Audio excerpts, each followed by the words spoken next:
Alrighty, this is going to be a video on how to make an underwater vault base, which is still connected to a tool cupboard above ground or above water level, which is still not connected to building blocks, but just through weird exploits.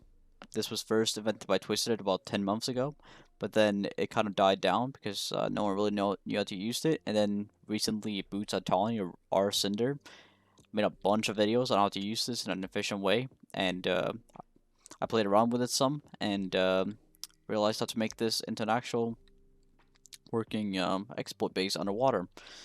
I don't think anyone realized you could make underwater bases with this. If you did, I'm sorry, but I really didn't know that you did. So to start off, what you're gonna be doing is you're gonna be using one of your external TCs. You're not gonna have it's still gonna work as an external TC. If you don't know what external TCs do, they pretty much stop raiders from griefing your base, so it looks completely natural on your base. No one's gonna suspect a thing. You can have 4 of them, you can have 8 of them, however many you want. I'm just having 4 of them on this basic 5x5 design that I hope you know how to build. Just normal 5x5 peak towns. But yeah, what you're gonna do is you're gonna use external TC to mask this underwater base. Speaking, I'm gonna turn on water. So as you see, there's an ocean here. So this is going to take you quite a bit of trial and error. What you pretty much need to do is you need to get the right height of a foundation to trick this, I guess, tool cupboard you're going to be placing a bit later on how it's connected. So just going to start trying things. This range is usually good. That range sure is good, but that gap sure isn't. You pretty much want this to be completely like against the stone, but still not in the stone. You won't even be able to place it in the stone. So just a little bit lower. That is too low.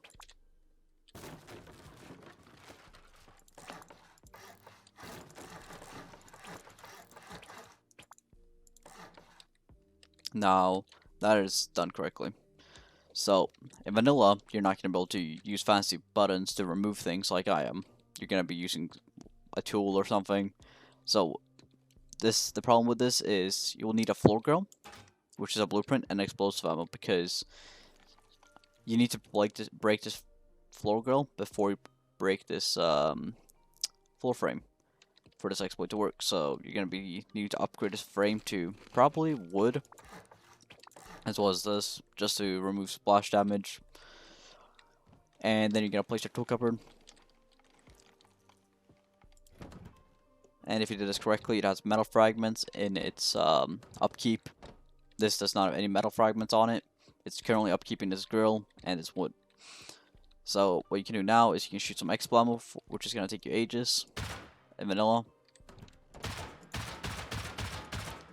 Eventually, you'll need to repair this TC and this frame and keep breaking this with a hammer, obviously. And eventually, this thing will break. And then you break this thing.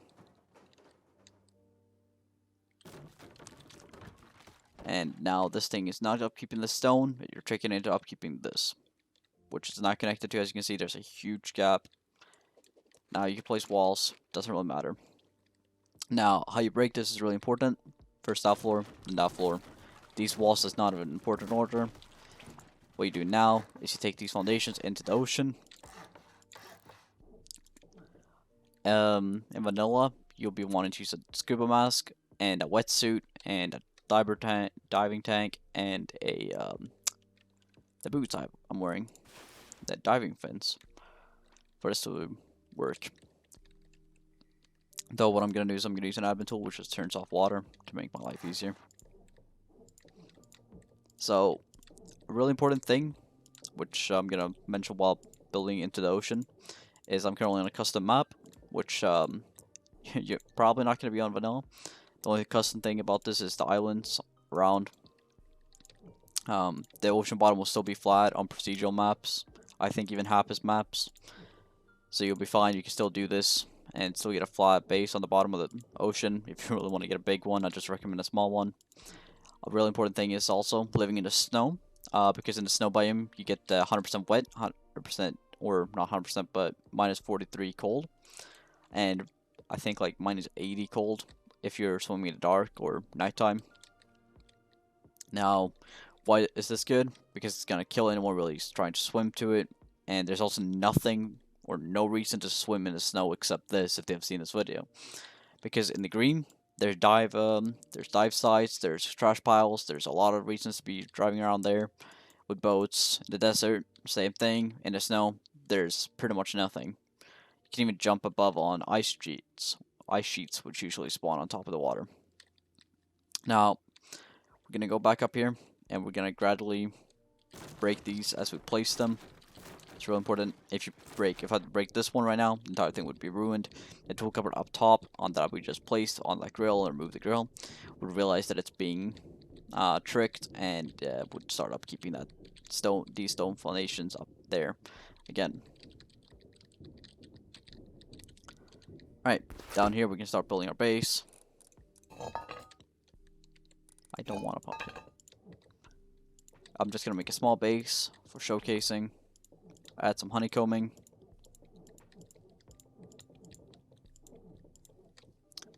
Now that that's done, I'd suggest using for your underwater base, not that. Like this. You will need these store frames everywhere because you can place vending machines in them, and you can't place vending machines underwater freely like this, like you can above water. You'll need to place them in these frames, which obviously you can put loot in.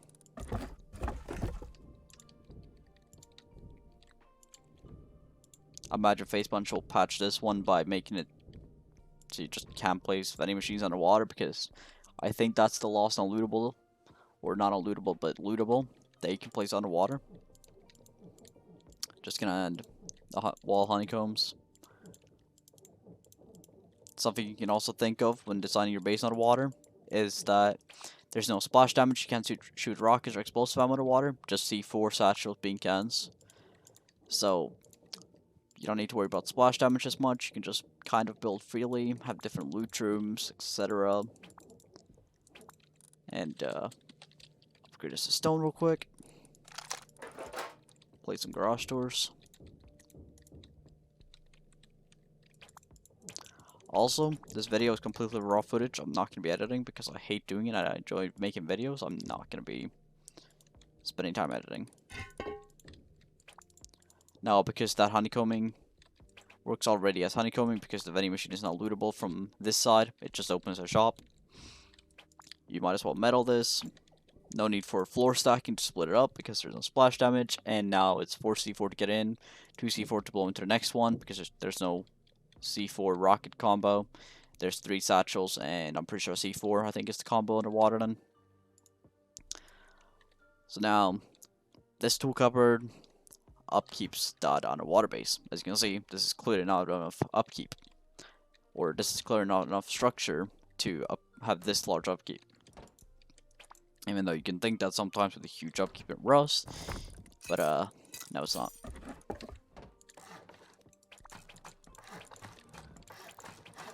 So now what I'm doing now is I'm just completely fully masking this thing, or in this external tool cupboard, as an external tool cupboard. Now you might ask, isn't it just gonna decay? Because this structure right here is not actually being upkept by anything.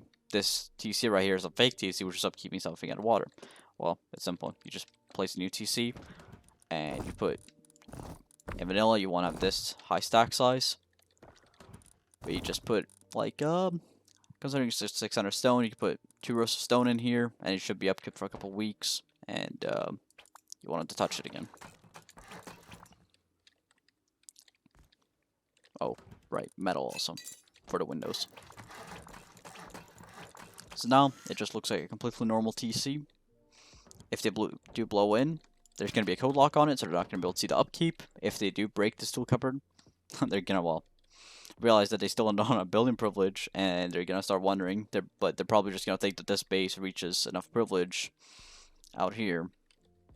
If they've already gotten that tool cupboard, then they're probably going to wonder, realize something, or if they're just, like, not very great at the game, they're not even going to find this tool cupboard, and, well, they will never find out you have an underwater base. So, that's it for full credits. I already mentioned them, but just to mention them again, Twisiteds invented the method to make this trick for having the floor grill, etc. Couple, I think 9 months back. Then Budsatawny improved it by making it quite easier to make in certain ways. He has an, I think, entire channel on how to do this. A couple of videos, I'll link it in the description. And I got invited by Infii to mess around with this new method. And I don't like doing multi-TC bases. I don't find them interesting at all. I know exactly how efficient they are. I've seen them being done, but I just I don't like them for some reason. I think it's mainly that often in multi-TC bases you can't replace your TC if it gets raided, and you'll have to place it on the roof or extend outward, just a bunch of foundations, and no one likes doing that. So yeah, this is the closest I'm gonna be doing to multi-TC bases probably with the current state of building, and yeah, I really hope building gets more creative soon. But that's gonna be everything. Thank you for watching, and I will probably be doing more of these.